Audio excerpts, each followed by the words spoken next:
Ready? Okay. What is your name?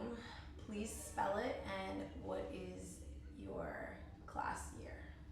My name is Joaquin Garcia. That's Joaquin. Last name Garcia, Garcia. And I am a member of the Princeton class of 2020. Can you do Prior. a clean intro without his spelling and he can spell it at the end? Okay. Yep. So, Okay, we'll do it again. What is your name? Class year, and then spell your name. My name is Joaquin Garcia, and I am a member of the Princeton class of 2020. My name is spelled Joaquin, first name, last name Garcia, Garcia. Thank you. And prior to Princeton, did you attend public or private school? I attended a public charter school in the Bay Area. Okay.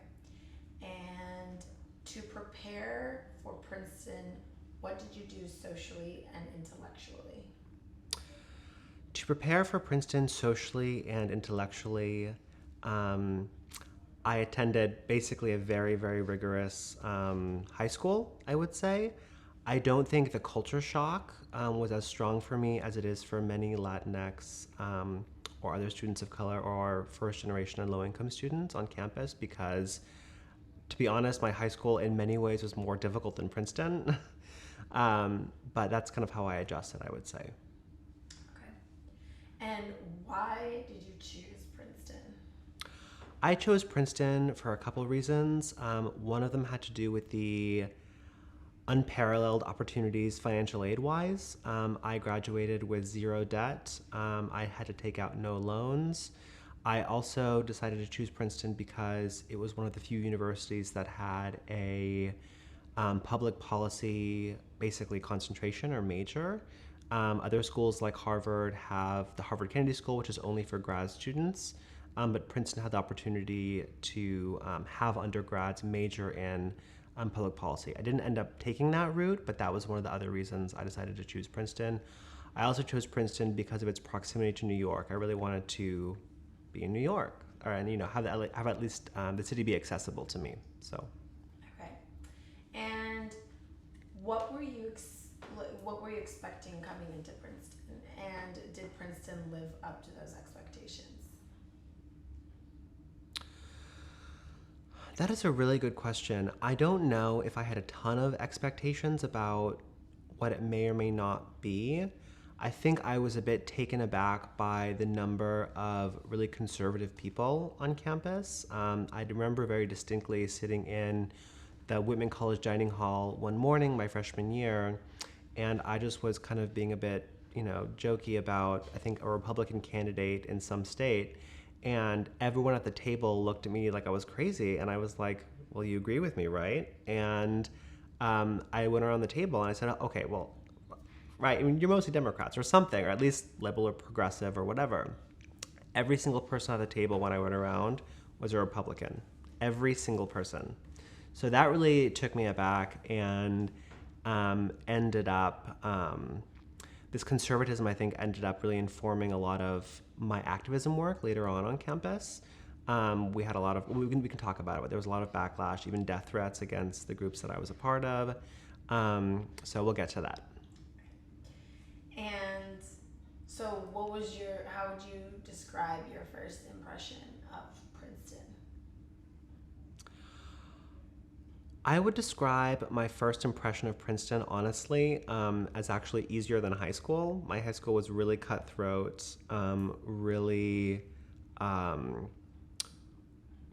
mean, even almost more workaholic than Princeton. I was surprised that we didn't have as many hours in class as in high school. I think the max time I spent in class in a single day, probably in Princeton, was 4 hours, as opposed to like the 6 or 8 hours of time in high school plus all the homework.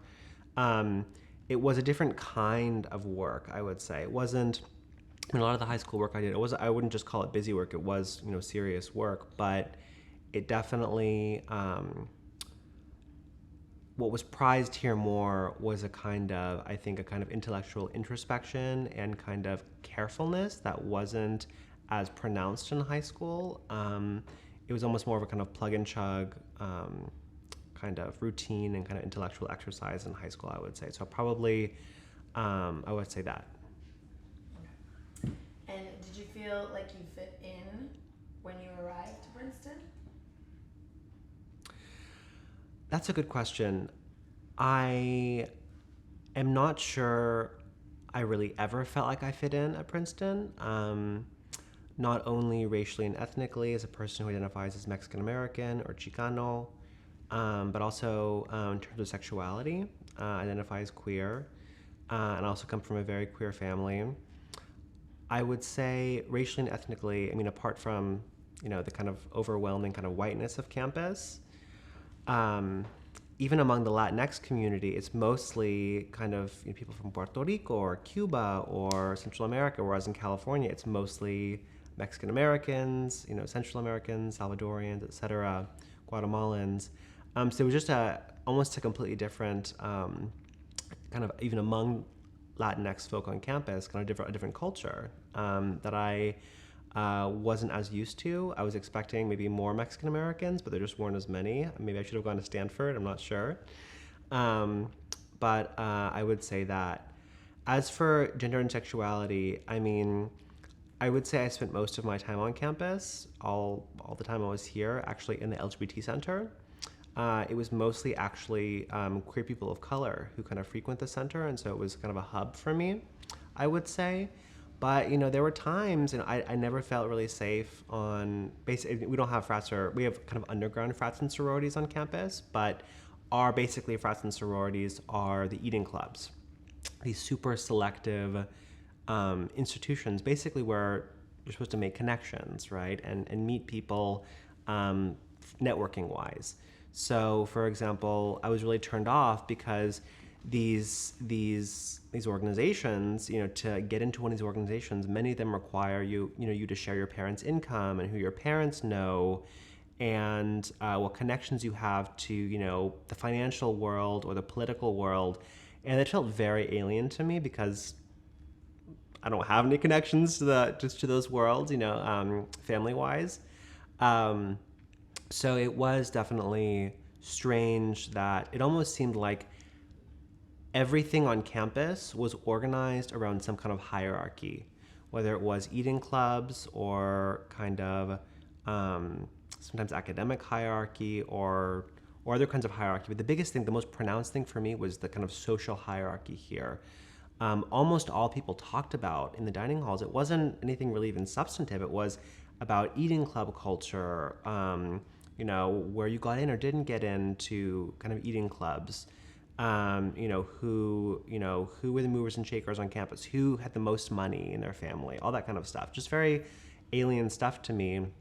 So I would say that as well. I never actually ended up joining an eating club because it felt very, there was I think one or two which are less vampiric, I would say. There's one called Terrace, which is more queer friendly. They also don't require the kind of hazing where you have to share all this information about your connections and family and stuff.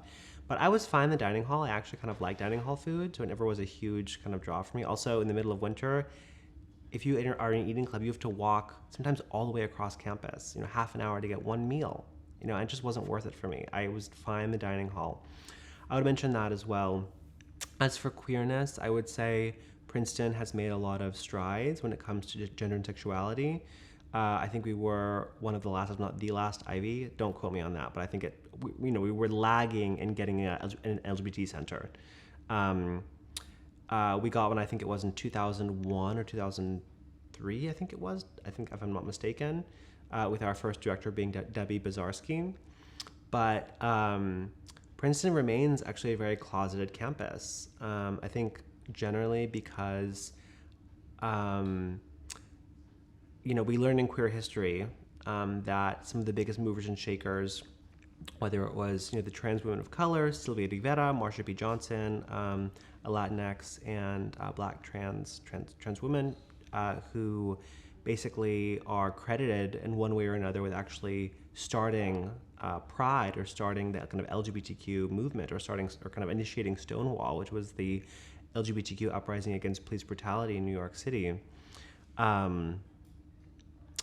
It was mostly working class and kind of multiply marginalized queer people who were at the forefront of these movements because people like the queers at Princeton had so much to lose. They had their family connections to lose. They had their money to lose. They had political stature to lose. So actually, I was surprised because most people on campus who were queer were actually kind of on the down low. It was they were discreet actually, which I also wasn't used to at all. So I would say that as well.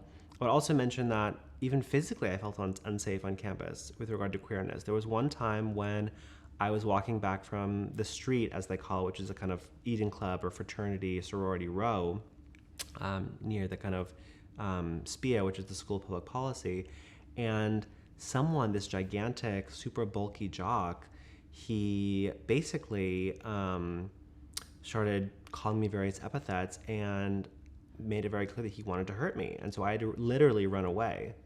And I had to call public safety and I had to report it. So it's a very, I think it's still a relatively closeted campus. I mean, I'm from the Bay Area, which is like, I think per capita, the queerest place in the country. Even much more than New York. I mean, New York, is obviously huge, but and so I wasn't used to that as well. So yeah, there was a lot of kind of culture shock things and things that I had to kind of navigate, especially around hierarchy, racially, ethnically, in terms of kind of social status. That was very different and very strange, and still is very strange to me, as well as things around queerness. So I would say that. Sorry for the long response. No, it's fine. Thank you.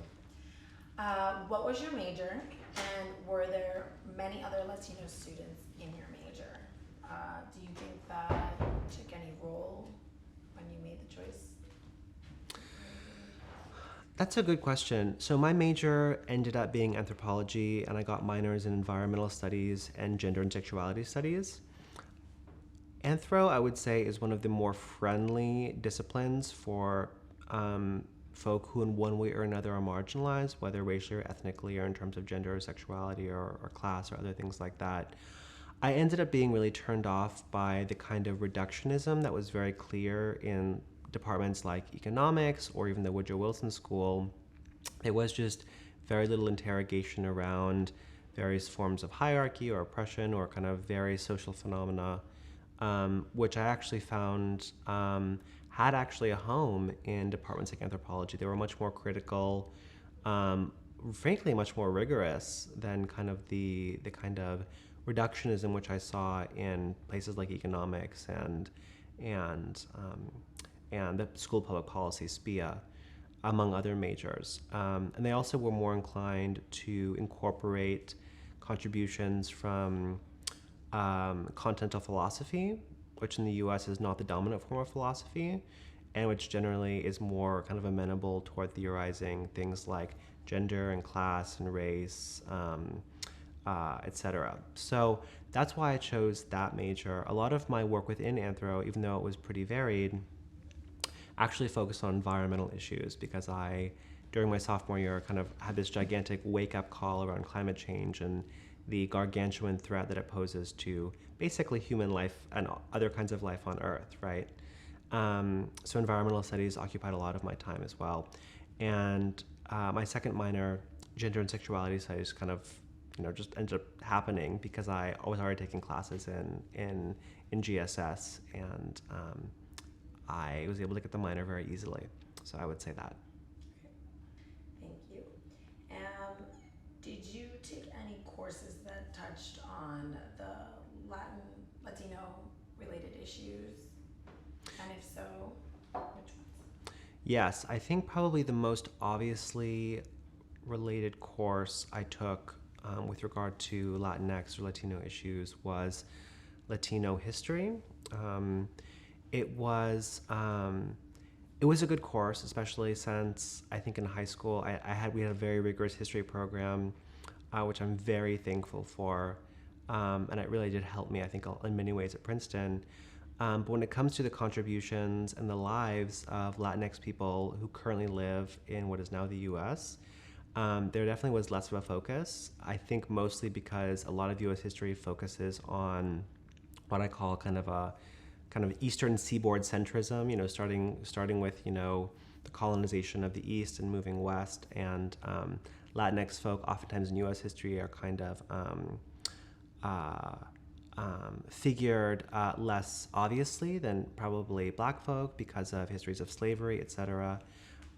So I really was trying to learn Latinx history, if not from scratch, at least kind of make it more robust, because I had not much knowledge of it.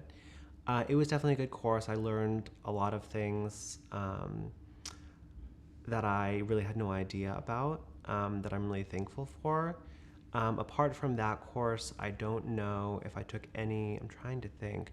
My one class I took, which was the politics of nature, was taught by an anthropologist who actually had a focus on Bolivia. She was an ecological anthropologist, and a lot of our work actually touched on ecological movements in Latin America and in the Americas, especially by Native and Indigenous people. So I think that was another class which really kind of opened my eyes in one way or another, at least indirectly, to Latinx and Latino issues, I guess I could say. Awesome. How would you characterize the intellectual atmosphere at Princeton? That is a good question. I am not sure there is really a singular intellectual atmosphere that I can speak to. I think for many students, especially from students who are FLI, which is first generation low income, or who come from high schools that are under resourced, it might have been more difficult to adjust. For me, it really wasn't. So I am not sure how many people who might not have had kind of the preparation that I had might have fared. But I will say that I was worried when I first came about the potential for the campus to have a very cutthroat atmosphere, but it actually didn't, which I was surprised about, at least in the kind of spaces and academic spaces I inhabited, I would say.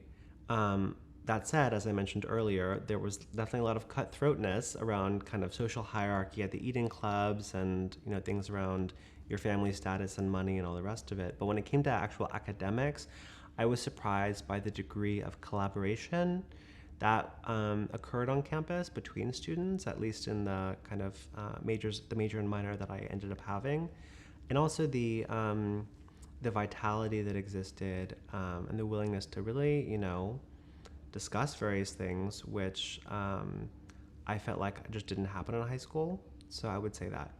But just to jump on that, was the collaboration that you were surprised seeing multicultural collaboration? Was it specific to the Latino culture collaboration? Can you just describe that level of collaboration that you saw? Good question. In terms of the level and the kind of collaboration that I saw on campus, I inhabited very diverse spaces on purpose because, I would say most of Princeton is purposefully, maybe not purposefully, but, well, yeah, I would say sometimes purposefully and also otherwise not friendly toward engaging with diversity. As I mentioned, the eating clubs are, I think, a very hostile environment, not just for FLI students or, first-gen students. Well, I guess that includes FLI, or that is FLI, first-generation low income, or students of color. I'm sorry, I got kind of lost in my brain. I apologize. But the collaboration. The collaboration, yeah. So I purposely inhabited really diverse spaces, and I think that really enabled me to have a sense of campus, which was, I think, very different, honestly, from how most people engage it. I have heard of cutthroatness in various spheres of campus, even in academic life.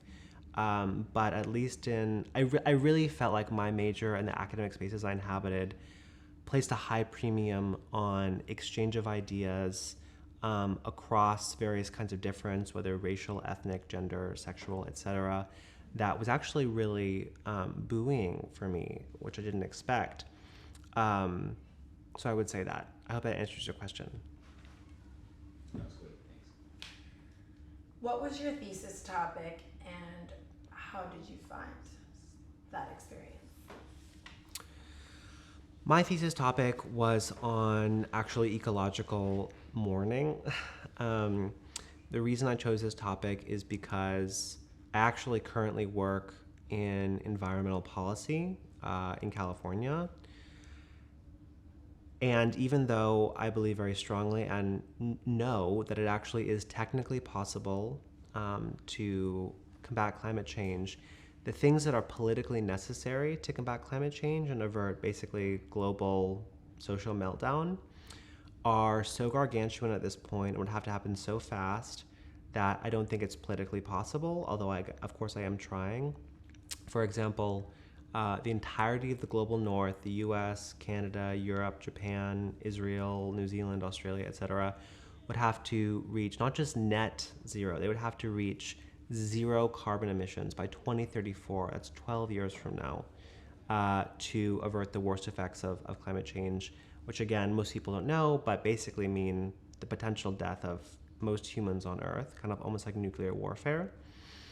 And for the global south, it probably would be around 2050 that there would have to be complete zero carbon emissions. It would also have to mean that the global north, both given its historical responsibility, the US is responsible for 40% of global emissions, the global north, US, Europe, etc., are responsible for 92% of global emissions. China is, of course, the largest emitter right now per year, but historically, they actually haven't emitted nearly as much as the US. So the US and Europe would actually have to do things like give technology to China and India and Latin America and Africa to transition off of fossil fuels, to kind of leapfrog, as they say, over dirty energy, over coal, over oil and gas, to renewables, wind, solar, etc. The US would also have to provide massive amounts of cash transfers to places like China, Africa, the rest of Asia, Latin America. I mean, the US can't even pass a bill in the Senate because of the filibuster, because of, this is just me speaking, corporate Democrats, because of, the Electoral College, because of other kind of very real structural issues with the US democracy, which really are impeding the passing of very basic things that actually most Americans want around policing, around the environment, around healthcare, around abortion access, etc. So, am I optimistic about climate change being actually averted? No, I actually am not. Am I working on it? Yes. But this general feeling of despair, frankly, around basically where we're headed, potentially very quickly, there's a 50% chance that by 2026, we will reach 1.5 degrees Celsius of warming on Earth. That means, in the words of the delegates from Africa at the Conference of Parties, which is the kind of climate change conferences, which happen, I think, every year, I think basically every year, but there are big ones every 5 years. In the words of delegates from Africa, 1.5 degrees Celsius of warming is a death sentence for the continent, a death sentence. A lot of the Middle East will become uninhabitable with that level of warming. That's going to happen in 4 years. 4 years. That's it. So I really, when I first kind of became aware of the profundity and the scariness of climate change, and basically the fact that the current economic system we have of extraction and exploitation is facilitating, actually, potentially the death of most humans and many animals on Earth, I had to really confront a lot of despair and a lot of sadness and a lot of feelings of helplessness. And so my thesis was an exploration, to answer your question, of the despair, which I think a lot of people who care about equity and liberation and things like not having everyone die, feel at this moment. So it was basically an exploration. I think the title was, trying to remember exactly what it was. I do apologize. It's been a couple of years. It was Ecological Haunting and Mourning in an End Time, an Autoethnography. I think that was the title. So yeah, it was about ecological mourning that included things about historical responsibility, et cetera. Because frankly, climate change it's an issue that touches on racial justice, economic justice, gender justice, justice for LGBTQ people, So it's really a kind of total social phenomenon. It touches on almost everything, and it really continues to inspire me, the climate change work, although I'm not optimistic. But don't tell my boss that. So I would say that. Okay. What was your social life like at Princeton? My social life at Princeton revolved around the LGBTQ Center, which has now been merged with the Women's Center. I think it's called the Center on or in, I don't know exactly what it is, or Center for Gender and Sexuality at Princeton. Because again, the vast majority of people who frequented the center regularly were actually queer people of color, which I was really excited about. White queers really actually avoided the center. I think probably because, maybe one, because there were queer people of color in the center, but also because, like I mentioned earlier, I think they had a lot more to lose socially or monetarily than a lot of queer people of color who were in the center. So it actually became almost like my home. It was my home base, basically, apart from my room. So I ended up actually having a pretty good social life. I made a good number of friends, again, in a pretty hostile environment, and I found the right people, I think. So I'm thankful for that. Okay, great. So you mentioned the LGBT group that you were in. I'm sorry if I didn't. No worries, no worries. And then did you participate in any other social groups or clubs or anything? Yes, so where that would like create your friendships? Yes, absolutely. So I attended a lot of clubs, or was well, especially actually around activism. I was part of, I was the founder of Princeton Students for Gender and Sexual Liberation / Equity. I was part of the Princeton Committee on Palestine. I was part of the Black Justice League, which was a kind of racial justice kind of grassroots movement, which I actually want to talk about that later, because we actually occupied Nassau Hall. We were the first, I think, group since the 60s or 70s to do that, actually, I think it was. And a lot of our work has actually had really profound ramifications for the course that the administration has taken with regard to racial justice and economic justice for students on campus. I was also part of a campus divestment movement, trying to divest the endowment from fossil fuels. I think those were my main ones. I was also an intern at the LGBTQ Center for several years. So those were my kind of main things, very kind of intersectional, activist-based work that ended up really facilitating a really strong social group and circle for me of people who were progressive in a very non-progressive campus. Would you say that your closest friends during your undergraduate years were of similar background of yours? That's a really good question. In terms of the backgrounds of the people I ended up really gelling with, they actually were extremely diverse. Across the board. Class-wise, immigration status-wise, in terms of gender and sexuality, racially, ethnically, it was very, very diverse. I guess to talk about my positionality, I think so. I have a very queer family. Actually, I have two moms. I have queer grandparents. And most other people in my family are queer, some shade of queer. And even though my birth mom comes from a very working class background, my other mom actually comes from a kind of upper middle class family in Virginia, actually, and she moved to California when she was in college. And so actually I grew up in a relatively middle class environment. I wasn't first generation or low income. Both my parents went to college. And I also grew up in a very, even though, I think, yes, grew up very middle class, but I grew up in an extremely wealthy community. It's the beach town of Silicon Valley, actually. So I went to school with, the kids of the Netflix CEO, and, Mark Zuckerberg gave tons of money to my high school, that kind of stuff. But when I came to campus, the friends that I ended up having, some were very working class, some were, came from migrant families, some were other people of color who actually were really wealthy, came from a lot of money. Some were international students who were either wealthy or not. Gender-wise, there was a lot of diversity in my friend group.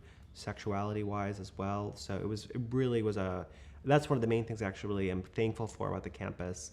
Not that it actually facilitates this. I mean, I think it was more me seeking it out, but was the diversity that I ended up kind of engaging and that my experience ended up revolving around on campus.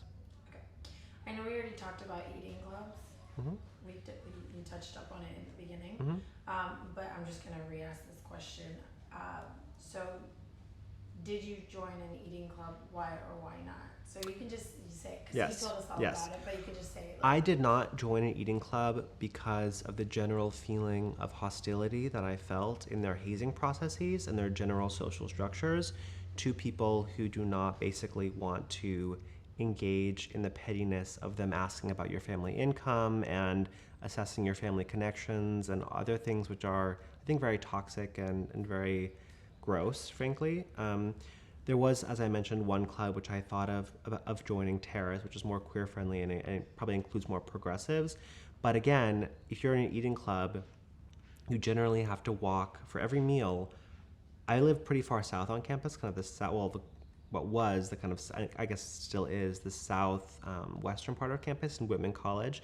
For every meal in the middle of winter, I did not want to have to walk, 15 or 20 minutes to get food, because you can't eat in the dining hall. I wanted to have more accessibility to food, so I actually did not join for that reason as well. But the main reason was actually the social toxicity that exists and existed in the eating clubs. You might know, women weren't even allowed in the eating clubs until I think it was 1990. They were for at least I think the last two were 1990. Maybe all of them. I don't know the whole history, but historically they've been almost all male. Certain clubs are known for their extreme classism and racism. Actually, a lot of them are known for that. So it just was not a scene that I wanted to be a part of. Okay. In your eyes, what was the relationship between Latino students and the eating club? I think the relationship between Latinx or Latino students and eating clubs is and was pretty varied, I would say. I think for some students, they saw it as an opportunity to network or build connections that they didn't have. But I think a lot of them also, frankly, found it toxic, like I did. I think there was diversity. I think some people saw it as more of a kind of ladder to climb, whereas I just didn't want to engage. How did Princeton affect your subsequent life and career today? Princeton has affected my subsequent life and career. I think in important ways. It really, I think, gave me. I mean, most people don't talk about kind of critical consciousness from Princeton, but I think I was able to develop a consciousness, both academically as well as in the kind of activist milieus that I was a part of, that really fostered the kind of creativity and kind of critical thinking and, frankly, care that I think I've really been enabled to kind of operationalize in the work that I do on kind of environmental policy in California. So I would say that. You had a very interesting time that you were here in 2009 to 2013 was Barack Obama getting elected. Can you speak a little bit to the environment outside of Princeton and how that affected your time here? Good question. So I actually maybe should have mentioned this earlier, but I actually was really ill for a lot of undergraduate time. So I had to take a lot of time off. So I've actually seen a lot of history on campus. I actually graduated high school in 2012, but I graduated in 2020 because of the illness, actually. So I have actually, I think, a lot more institutional memory than a lot of other students. I've seen a lot more people come and go, a lot more happen on campus. I think there was, I think when I first came to campus, that was that fall semester was the re-election of Obama. And I think there was a lot of, I think kind of really conservative, really kind of reactionary forces were not as overtly or kind of flagrantly just out as they were later on. When Trump got elected, I think, and when activism on campus really picked up, or even with the first iteration of BLM, with Mike Brown and all the rest of it, I think we saw the kind of ugly head of a lot of racism begin to rear itself on campus. Again, I was a part of the Black Justice League, which, and this is important for the historical record, the Black Justice League has been framed, I think, historically on Princeton's campus as this super, like, quote unquote, single issue, whatever that means, group that was kind of narrow in some respect, which is completely counterfactual. The BJL was very diverse. There were working class black folk, there were very wealthy black people, there were international black folk from the Caribbean and Africa. There were also Latinx folk. I think there was one Asian person briefly. And it actually also was mostly made up of women and actually queer people, which most people don't know, actually, because some of the people who have come to really rep the BJL, first of all, most of them weren't even a part of it. So that's another story, which we can talk about if you want. But I was there from the very beginning of the organization until it dissolved, which we can also talk about if you want. But it was very diverse. There was a lot of internal discussion. It was, again, mostly queer. And it was, I think, really formed out of a lot of, it was very organic, how it kind of formed. We had our issues, like all groups, which we can also talk about, but I'm really thankful for that. Your question was? How has Princeton affected your subsequent? Have I just gone on a tangent? No, No, your question. I asked you the question, Yes. which was great, but I would actually want you to talk about why. Yes, said the we could talk about climate, what the happens in climate, club. yeah. So when the BJL formed and a lot of activism picked up on campus, there was a lot of hostility that emerged, some support, but when we occupied Nassau Hall, that building literally right there, we occupied the president's office. We actually slept there for one night. There was a bomb threat against us. Cornel West actually had to get us housing in Princeton. He literally paid. I called him because I was close to, not close to, but I was an acquaintance of Larry Ham, who was a black alum who actually had Cornel West's number. So I called Larry Ham. He called Cornel West to say there was a bomb threat, and Cornel West got us housing in a hotel for a night during the bomb threat. In the subsequent days after the occupation of Nassau Hall, the university actually offered to make my name and the names of other people in the BJL actually very difficult to find on the internet, because I didn't end up doing it because maybe, I don't know if it was just out of I don't know what it was, but I didn't actually end up taking them up on their offer. I know some students in the BJL did. They didn't want to be searchable online or in Princeton databases because they were afraid for their safety.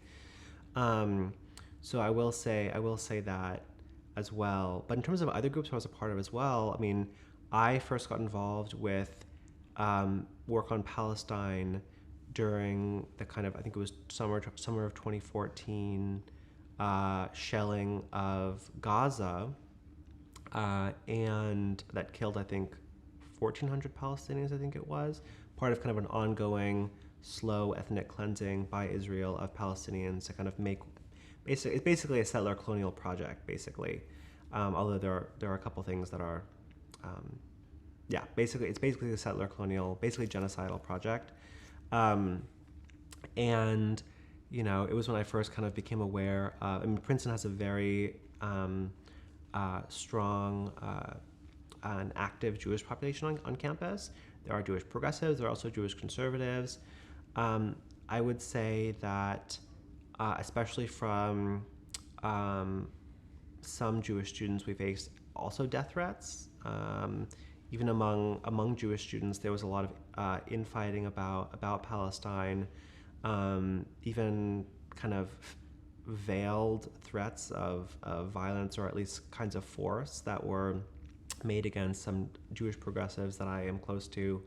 So that was also something which that kind of also if, brought up kind of even threats of violence on campus, I would say.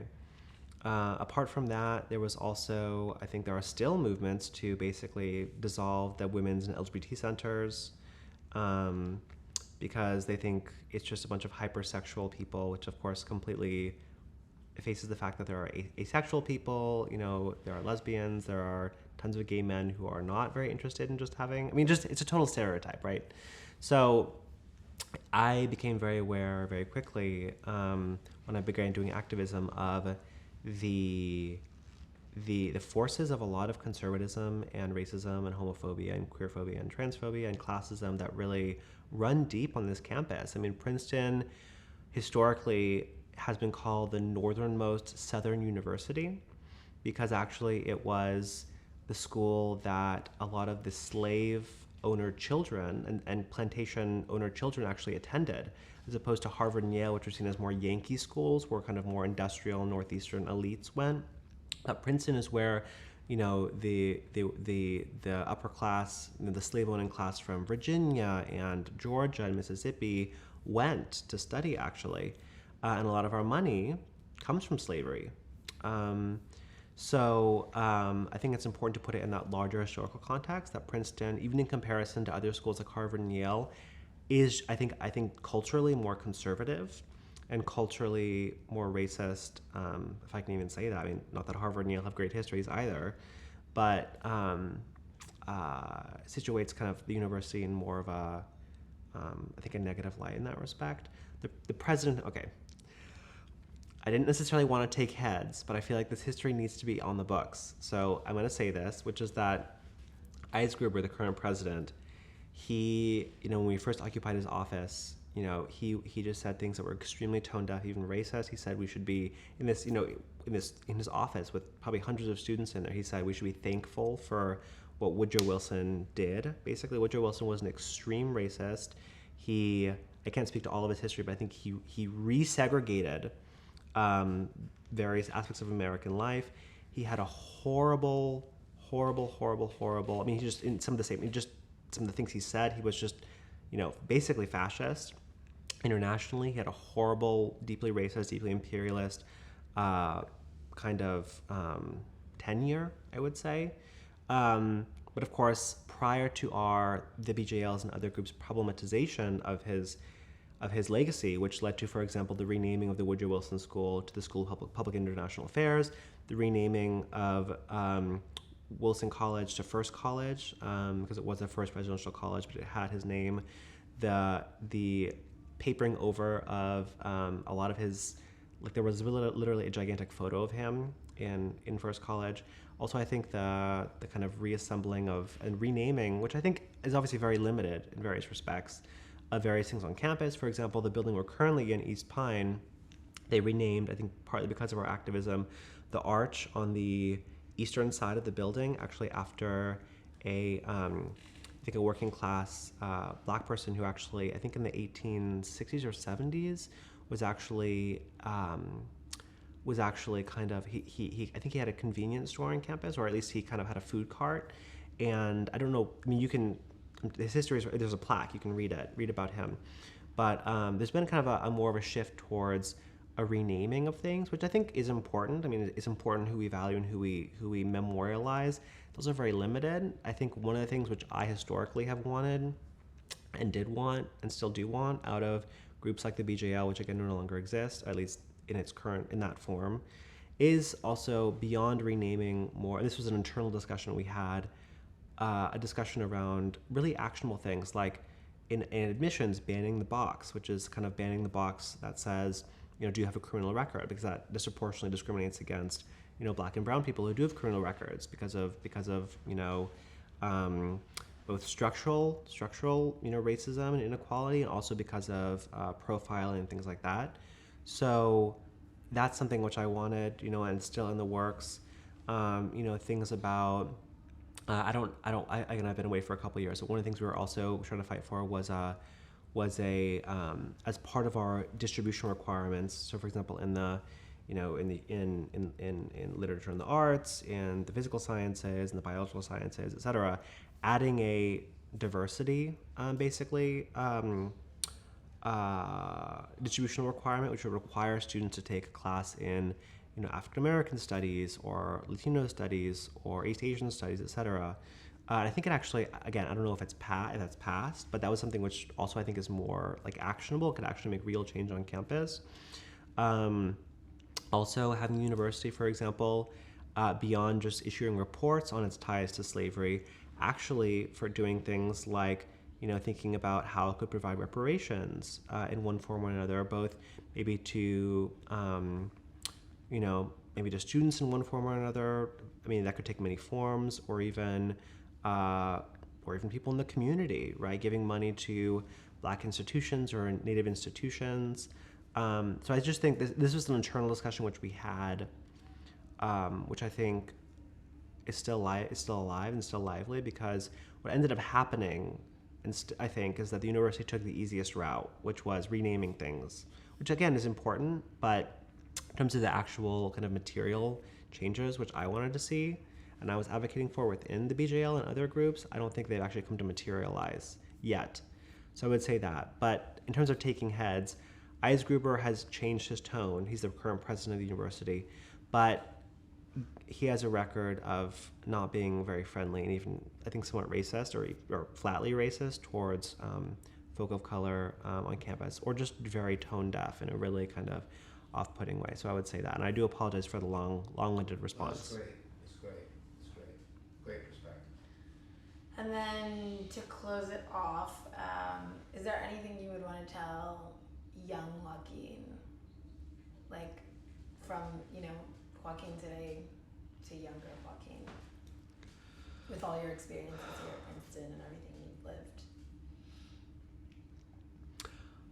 I think if I were to tell my younger self something, again, a lot of unfortunately, I had a good time on campus in various ways, especially in the activist spaces, which I've mentioned. But illness, unfortunately, really was a big part of how long it took me to graduate, right? It's why it took me technically 4 years longer, I guess. But I would say, I think, trying to be maybe a bit gentler with myself, I think also maybe not sacrificing my health for my studies as much, trying to incorporate more self-care, if I can say that, into my life. But I think, frankly, I actually am really proud of what I did on campus, I think, and what I'm still engaging on campus. There was a lot of difficulty, a lot of, I think a good amount of hardship, but I am really proud of the work I did in the Black Justice League and the Committee on Palestine, and around divestment work, and around queer issues and women's issues and things like that. I think I had a really rich time, and I think it's really informed the path that I'm currently on. And even though there was a lot of bad, I don't think I would actually change anything, frankly. I will say one last thing, though. I know that in the email, this is not directly to your question, but I know in the email that was sent about what was desired of this session, that there was a discussion, or at least a mention of you all wanting to have information about how COVID has affected, or did affect, or is affecting students. And I actually just want to say one thing really fast. I think, because I was here actually, my last semester was when COVID hit. I was on campus for 8 weeks, because I stayed a bit longer, and then they evicted us, basically. They said you have to go back home.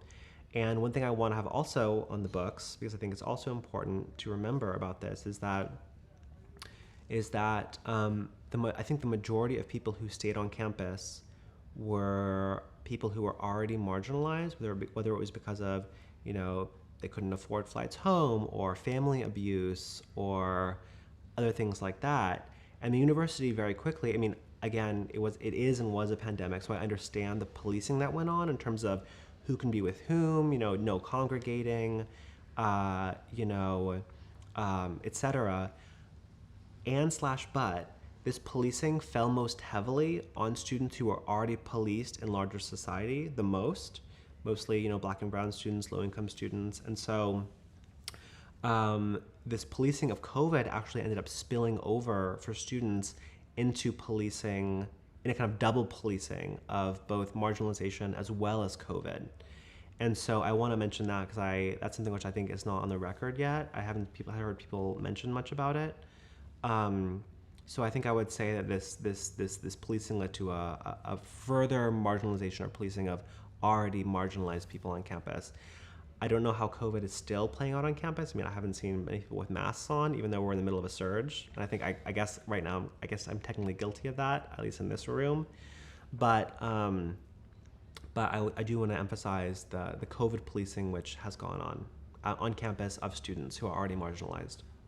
I know that we're going to wrap up, but it's interesting to me that it seems like you noticed big gaps in the social economic piece, because you go back to that a lot. And here, as we sat with a lot of folks, their culture was one of their biggest barriers to entry as far as societal norm on campus. But you were able to pinpoint that. Can you just go into that? Because I think you were able to see that from different races and different sexual orientation, but the socio-economic piece of it played a big role, because you brought that up a lot. And I know that we're going to end on that, but could you just go into that? Because I think that's interesting. We interviewed a lot of folks, and I've actually listened to a lot of interviews they've done, and you actually brought that up the most. That's really interesting. Yeah. So is your question about the focus, maybe which I've made more on socioeconomics as opposed to kind of cultural barriers? Is that what you're saying? Okay. Exactly. And I know that there's those barriers exist, and those being Latino matters, in a sense that matters with diversity and matters with discrimination, and being gay obviously has the same issues with this campus. But you were able to say there's a commonality across race, culture, sex, and it, from my listening, sounds a lot of it has to do with status and social economic background. Yes. So I think, so again, a bit about my background. So I'm basically fourth generation. So my family has been in what is now the U.S. And I say now the U.S. because, of course, a lot of the U.S. was part of Mexico, right? And that's a whole history there. So my family came around the time of the Mexican Revolution, which I feel like I always want to say this because no one talks about it, but the U.S. led to the revolution because of basically corporations in the U.S. and also Europe basically facilitating a gargantuan accumulation of wealth on the part of a tiny minority in Mexico, which led to this revolution which killed, I think it was in the millions of people, so many millions of people. This led to a mass migration to the U.S., facilitated by the U.S., which is actually very common in U.S. history. The Vietnam War, or the Mexican Revolution, or other kinds of wars that the U.S. engages in, leading to mass migration to the U.S. Right, or things like climate change, where Central America and a lot of the world is falling apart there are a lot of migrants from Africa to Europe because of basically the destruction of societies because of climate change destroying the social fabric, right? Which again is initiated by the global north, the US, Europe, etc. But so I just want to say that my family came around 1910, I think it was. My grandma was most of her family was actually born in Mexico, but she was actually born in Texas. So I say third or fourth generation, depends on how you splice it. But basically, my family's lost a lot culturally, actually. I didn't grow up speaking Spanish. I've really had to try to revive it, and I think I'm doing a pretty good job. I'm still trying to become fluent, but I'm also trying to embrace, the fact that I actually, even though my Spanish isn't perfect by any stretch, I know how to speak actually Chicano English. Which is actually, it's all its vocabulary is English, but in intonation and mostly in intonation, it's actually a mix of Nahuatl, which is basically the language of the Mexica, the Aztecs, and is still spoken today, I think, by around a couple million people in Mexico, and also Spanish. So it's basically a Creole of English, Spanish, and Nahuatl, things like that. So I think for me, and also one of my parents, she is white, even though she's not my birth mom. So I think I had both the good and the bad of well, a lot of bad, but don't tell her that, of some of the the things that come with kind of white, quote unquote, white culture, whatever that means. For me, coming to campus, having that background of I'm kind of, I guess, a mixed race family, even though my sperm donor is also Latinx, but I guess I don't consider him my parent because obviously he wasn't around, he was a sperm donor. I consider myself even very strongly to identify as Mexican American or Chicano or Latinx, I think something that's different from me or with regard to me in terms of other Latinx students on campus is that I am not first generation. I'm not low income. I'm middle class. My parents went to college. Culturally, it's pretty mixed. I mean, there was a celebration of things like Day of the Dead. A lot of the food, which we ate was, I guess, Mexican American or Chicano or however you want to kind of call it. But I also have one of my parents is white. There's her whole very waspy family. My first language is English. Etc. So for me, culturally, it was less difficult to actually come to campus. There actually weren't many cultural barriers. But again, even though I grew up middle class, I mentioned, I don't know if you were in the room for this, but I don't know. Well, yeah, tell me if you were. But I was always very aware of the potential fragility of my class position because one of my birth mom comes from a very working class family in East Oakland, actually. And she considers it kind of a miracle that she was able to get out because of the violence and the poverty, etc. My grandmother, she only had a kindergarten education on my birth mom's side. My grandfather, I think, had to leave school in the 6th grade. And my mom, even though she went to college, still has a lot of literacy issues, actually, my birth mom, which is actually a pretty big barrier. I mean, she's I think, partly illiterate, actually, which is very different from my other mom who, her like great-grandparents went to college or something. So there was a lot of, it's very different in my family. And I think, frankly, a lot of these kind of racial and class issues actually led to their split up, actually, frankly, which is another story. But when it comes to class, I was always very aware of the fragility of my class position because of the proximity which my family has on my birth mom's side to poverty. And that was also amplified by the fact that I grew up in an extremely wealthy place. I think it's the most unaffordable city in the entire country. It's Santa Cruz, California. It's the 4th most unaffordable city in the world. Number 1 is Hong Kong. I think 2 and 3 are, I think, Vancouver and Sydney, Australia, and then it's my city. We're the only non-big city. We're basically this beach town of Silicon Valley. So, yeah. So I would say that.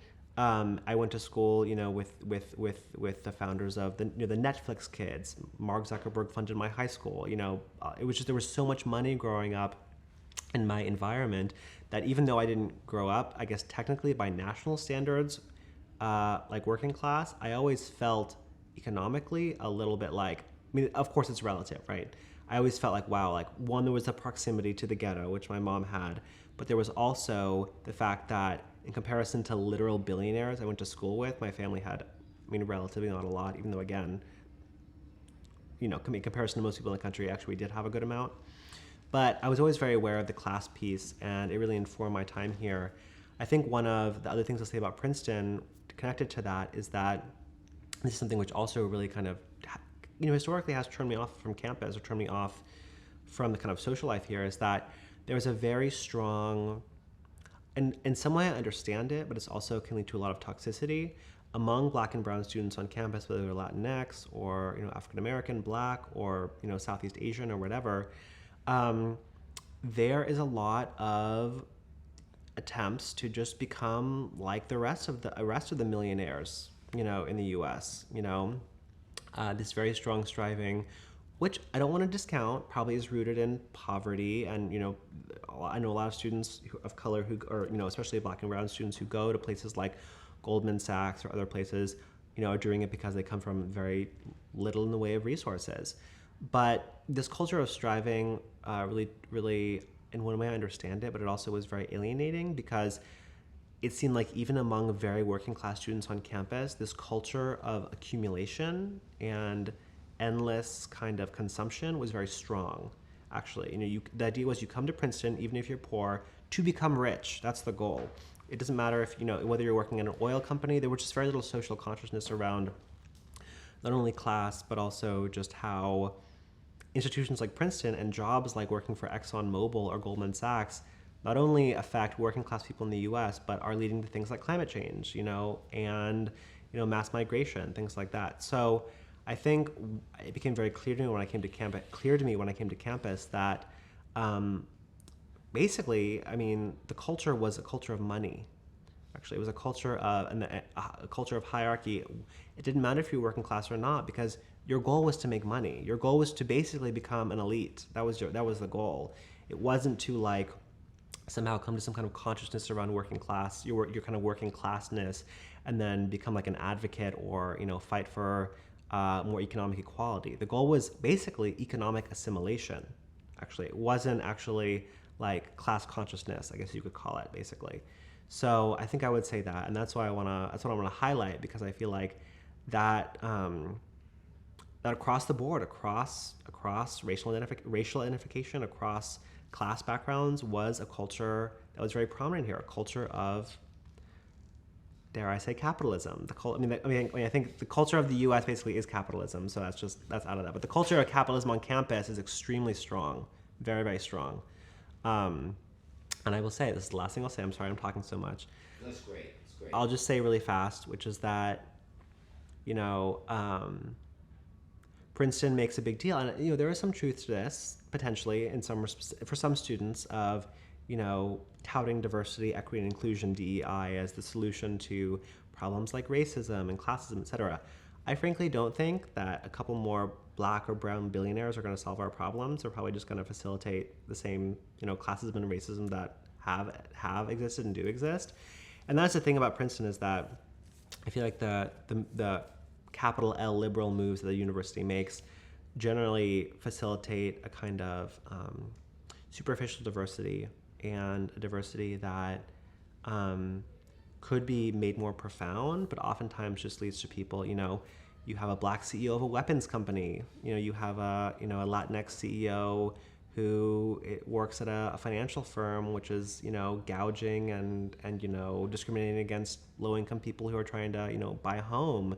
So I'm not optimistic, frankly, that the solution is going to come from Princeton. I don't think it is. But that said, there are people, I don't want to toot my own horn, but there are people who I think come to a kind of consciousness like me, and I don't want to toot my horn, and other people who are more critical of the institution, which I think is necessary. But I think Princeton also has this idea that, which I think is frankly very patronizing and even racist, that black and brown students should be thankful for being let in, or should be thankful for getting money, which again is just horrible, right?